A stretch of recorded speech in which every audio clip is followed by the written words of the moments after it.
નમસ્કાર મિત્રો, આજની વાત છે દાનવીર કર્ણ અને ભગવાન શ્રી કૃષ્ણ. મિત્રો, તમે મહારાણી કુંતીના સૌથી મોટા પુત્ર કર્ણની જીવનગાથા વિશે ઘણું સાંભળ્યું છે, પરંતુ શું તમે તેના મૃત્યુ વિશે જાણો છો? તો આજે અમે તેના મૃત્યુ સંબંધિત રહસ્યો વિશે જણાવીશું, જેનાથી લગભગ તમે અજાણ છો. જ્યારે મહાભારતનું યુદ્ધ ચાલી રહ્યું હતું ત્યારે કર્ણના રથનું પૈડું જમીનમાં ફસાઈ ગયું હતું.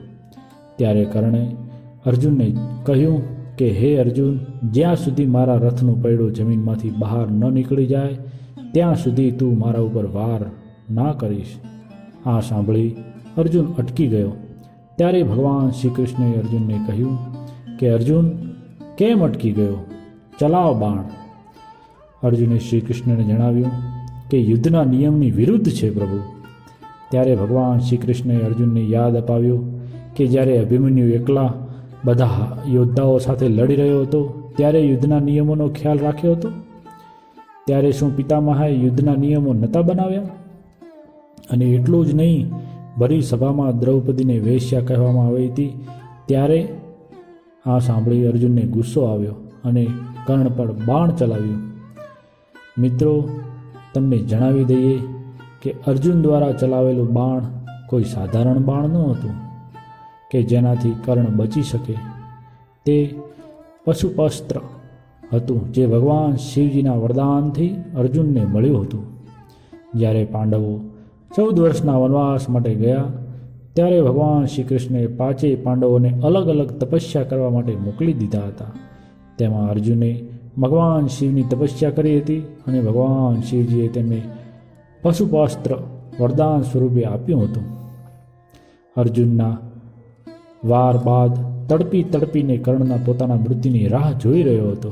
ત્યારે ભગવાન શ્રી કૃષ્ણએ કર્ણની પરીક્ષા લેવાનું વિચાર્યું અને બ્રાહ્મણ રૂપ ધારણ કરી કૃષ્ણ ભગવાન કર્ણ પાસે આવ્યા અને કહ્યું કે હે કર્ણ, મારી પુત્રીના લગ્ન છે અને મારી પાસે તેને દાનમાં આપવા માટે સોનું નથી, તો મને તું સોનાનું દાન આપ. ત્યારે કર્ણે જણાવ્યું કે હવે મારી પાસે કંઈ નથી, હું તમને શું દાન કરી શકું? શા માટે તમે મારી પરીક્ષા લઈ રહ્યા છો? ત્યારે બ્રાહ્મણે કહ્યું કે હજુ પણ તારી પાસે તારો એક સોનાનો દાંત છે દાન આપવા માટે. ત્યારે કર્ણે જણાવ્યું કે પથ્થર મારીને મારો દાંત કાઢી લ્યો. ત્યારે બ્રાહ્મણે જણાવ્યું કે દાન આપવાનું હોય મારાથી પથ્થર મારીને ન લેવાય, તારે આપવો પડશે દાંત. ત્યારે કર્ણે પોતાના હાથે દાંત પર પથ્થર મારી દાંત કાઢી બ્રાહ્મણને આપ્યો. ત્યારે બ્રાહ્મણે કહ્યું કે દાંતને પવિત્ર કરીને આપ. ત્યારે કર્ણે પોતાનું બાણ જમીન પર ચલાવ્યું. ત્યાંથી ગંગા નીકળી જળધારા થઈ અને દાંત પવિત્ર થઈ ગયો. ત્યારબાદ કર્ણ સમજી ગયો કે આ બ્રાહ્મણ કોઈ દેવતા છે અથવા તો ખુદ પરમાત્મા છે.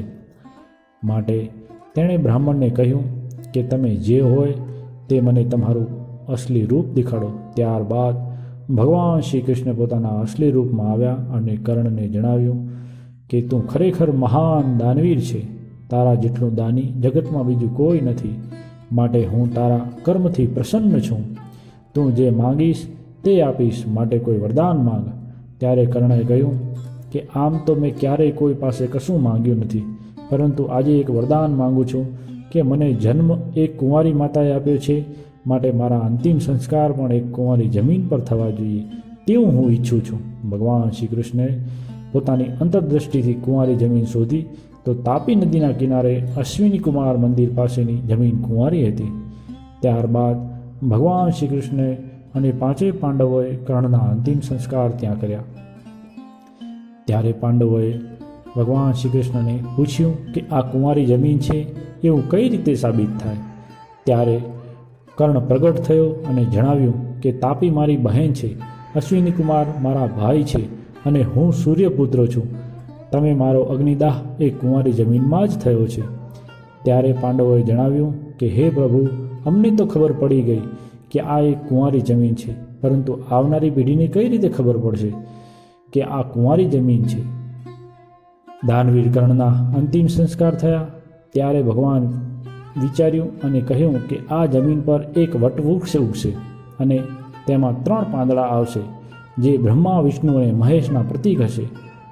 અને આગળ જણાવ્યું કે જે કંઈ પણ અહીં સાચી શ્રદ્ધાથી પ્રાર્થના કરશે તેની મનોકામના અહીં અવશ્ય પૂર્ણ થશે. મિત્રો, આ વટવૃક્ષ આજે પણ છે અને આજે પણ તેમાં માત્ર 3 પાંદડા જ છે, જે આ વાતની સાબિતી આપે છે કે દાનવીર કર્ણના અગ્નિ સંસ્કાર ત્યાં જ કરવામાં આવ્યા હતા. મિત્રો, સૌથી મજેદાર વાત એ છે કે આ વટવૃક્ષ આપણા ગુજરાતમાં જ છે. સુરત શહેરના તાપી નદીના કિનારે આવેલ અશ્વિનીકુમાર મંદિર પાસે આ 3 પાંદડાવાળું વટવૃક્ષ આવેલું છે. અને કદાચ એટલા માટે જ આજે સુરતની દુનિયાભરમાં બોલબાલા છે. ત્યાં જઈને કોઈ પણ પોતાની જિંદગી સેટ કરી લે છે, કેમ કે સુરત આજે પણ ભગવાન શ્રી કૃષ્ણ અને સૂર્યદેવના આશીર્વાદ છે. જીવનમાં એકવાર અવશ્ય તે તીર્થસ્થળની યાત્રાએ સમય મળે તો અચૂક જજો.